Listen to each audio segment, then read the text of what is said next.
कितने दिन तक ये तारीख पे तारीख या मीटिंग पर मीटिंग होती रहेगी? केंद्र बता सकता, हम तो देश दुनिया को कहना चाहते हैं। हमारा दिल्ली जाना, बैरिकेड तोड़ना का सवाल नहीं है। हम तो मिल बैठ के मसलों का हल करना चाहते हैं। कल की बैठक से आप क्या लेकर आए? सरकार बुलाएगी, हम जाएंगे। अगर नहीं निर्णय होगा दिल्ली जाने का, निर्णय हमारा। पहले जब आंदोलन हुआ था तो उसमें 750 से ज्यादा किसानों की शहीदी हुई। आज भी एक किसान जो है वो उनकी मौत हुई है, शहीद हुए हैं। आगे ऐसी घटनाएं ना हो, इसके लिए आप कैसे आश्वस्त करते हैं?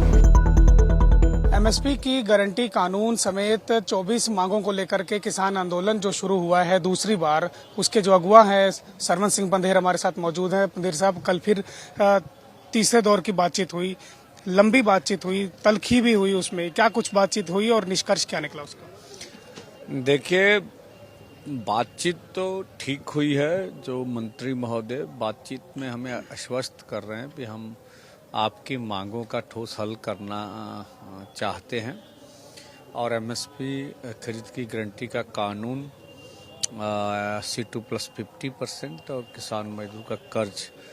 लेकिन अकेले भरोसे तो कुछ नहीं होगा। उसको कानूनी जामा कैसे पहनाया जाए, अमल में कैसे लागू किया जाए, उन्होंने समय लिया है। तो हम देखेंगे अब जो नेक्स्ट वार्ता होगी उसमें क्या रिजल्ट निकल के आता है। कल करीब 1-1.5 घंटे तक एमएसपी को लेकर गहमा गहमी का माहौल रहा और बहुत ज्यादा आप लोग खड़े भी हो गए और फिर आपको बुला करके बैठाया गया। हाँ, देखिए, ऐसा नहीं है। देखिए, एक दो बात अपनी करनी होती है। फिर हमने सलाह मशवरा करना था तो उसके लिए बाहर भी आए। फिर हमने अपनी बात रखी है। अच्छे वातावरण में माहौल हो, बात हो, ऐसा कोई नहीं था। लेकिन अपनी बात रखने का सबको अधिकार, हमने भी रखी, मंत्री ने भी रखी। पंधेर साहब, पिछली बार जब आंदोलन हुआ तो हमने देखा कि 13-14 दौर की वार्ता हुई और अब की बार भी 3 दौर की वार्ता हो चुकी है और 2 दिन बाद फिर चौथे दौर की वार्ता है। कितने दिन तक ये तारीख पे तारीख या मीटिंग पर मीटिंग होती रहेगी? देखिए, ये तो केंद्र बता सकता, हम तो देश दुनिया को कहना चाहते हैं। हमारा दिल्ली जाना, बैरिकेड तोड़ना का सवाल नहीं है। हम तो मिल बैठ के मसलों का हल करना चाहते हैं। सरकार बुलाएगी, हम जाएंगे। अगर नहीं निर्णय होगा दिल्ली जाने का, निर्णय हमारा बना हुआ है। कल की बैठक से आप क्या लेकर आए? देखिए, उन्होंने जो आश्वस्त कर रहे हैं भी ये मसले हल करेंगे, तो उसको हमने बोला कानूनी जामा कैसे बनाए, इसके बारे में सोच के आइए। कोई डेडलाइन दे रहे हैं आप उनको? देखिए, हमने कभी डेडलाइन नहीं दिया। मीटिंग करेंगे, उसके बाद अपना फैसला कर लेंगे। यहाँ जो हजारों की संख्या में किसान हैं, यूथ हैं, जो कल आगे की तरफ बढ़ रहे हैं। कल एक निहंग से आपने देखा कि धैर्य खो बैठे और आगे की तरफ चले गए तो आंसू गैस का गोला और एक पैलेट गन भी चली। इन लोगों को कैसे समझाएंगे कि वो अपनी हद में रहें?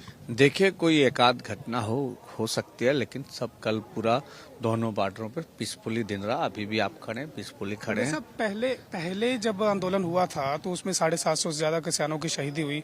आज भी एक किसान जो है वो उनकी मौत हुई है, शहीद हुए हैं। आगे ऐसी घटनाएं ना हो, इसके लिए आप कैसे आश्वस्त करते हैं? देखिए, तो समूह चला रहे हैं बुजुर्ग आदमी 63-60 के गुरदासपुर के, तो वो उसको काफी ज्यादा प्रभाव पड़ा। तो आज सुबह वो शहीद हुए हैं। हम आशा यही करते हैं कि सरकार जितनी जल्दी हो निर्णय ले, इस तरह की घटना कोई भी शहीदी आगे ना हो। प्रेस कॉन्फ्रेंस में मुआवजे की मांग भी रखी गई। हाँ, देखिए, हमने मांगा 20 लाख रुपया एक परिवार को नौकरी। पिछली बार का मुआवजा मिला आप लोगों को? हाँ, अभी पंजाब सरकार ने दिया है, लेकिन केंद्र की ओर से तो नहीं मिला है। पंजाब सरकार सहयोग कर रही है, हरियाणा सरकार, केंद्र सरकार नहीं कर रही? देखिए, ऐसा नहीं है। सरकार अपनी जगह, हम अपना कार्य कर रहे हैं। हाँ, पंजाब सरकार हमारे कार्य में कोई दखल नहीं कर रही है। हरियाणा ने हमें बैरिकेटिंग करके रोका हुआ। हमने तो हरियाणा में नहीं बैठना, हम तो देश की राजधानी में जाना चाहते हैं। अगर नहीं जाना देते, हमारी मांगे मान लिए, नहीं तो पीसफुली हमें प्रोटेस्ट करने का अधिकार दीजिए। सवाल तो यहाँ बैठे लोग तो यही करते हैं ना कि आखिर हमें कब तक शंभू पर बैठाए रहेंगे, पंजाब की सीमाओं पर कब बैठाए रहेंगे, आगे चलने का हुक्म कब देंगे? क्योंकि 13 तारीख तो आपने दी थी, 13 तारीख कब की निकल गई? देखिए, ऐसा है, हम पूरे देश के समक्ष ये बात नहीं चाहते कि वो कहें भी ये मसलों का हल नहीं करना चाहता, बैरिकेड तोड़ना चाहते हैं, अंदर जाना चाहते हैं।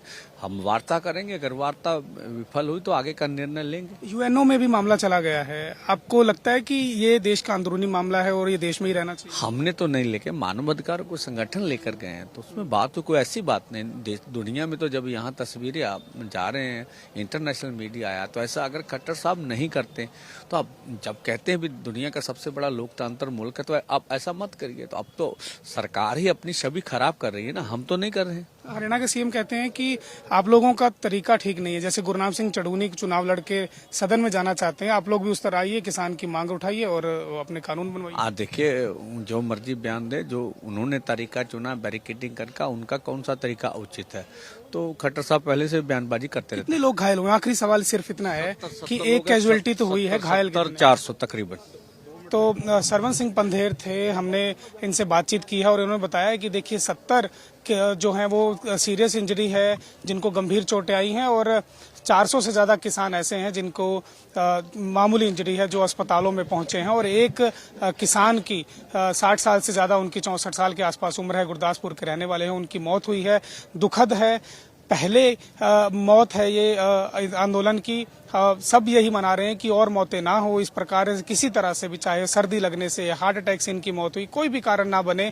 सब चाहते हैं कि मसला जल्दी से जल्दी हल हो और किसान जो है अपने घरों की ओर लौटे। लेकिन अभी भी डेडलॉक दोनों तरफ से बना हुआ है, चाहे वो सरकार है, चाहे हरियाणा की सरकार है, चाहे केंद्र सरकार है, चाहे ये जो किसान जत्थेबंदियां हैं, इनका भी लगातार सिर्फ इतना कहना है कि बातचीत से मसला हल होगा। और बातचीत आखिरी कब होगी, कितनी दौर की बातचीत होगी, 13 दौर से पिछली बार ज्यादा बातचीत हुई, अब की बार कितने दौर की बातचीत होगी, ये सब सवाल लगातार बने हुए हैं। लेकिन उम्मीद सिर्फ इतनी है कि जब टेबल पर बैठेंगे तो लंबी बातचीत के बाद समाधान जरूर निकलेगा। कैमरा पर्सन रिंकू के साथ सुधीर पांडे, पंजाब केसरी टीवी, शंभू बॉर्डर। हमसे जुड़े रहने के लिए हमारे YouTube चैनल को सब्सक्राइब करें और नई वीडियो की नोटिफिकेशन के लिए बेल आइकॉन को दबाएं। अगर आप ये वीडियो Facebook पर देख रहे हैं तो लाइक जरूर करें और ज्यादा से ज्यादा शेयर करें। धन्यवाद।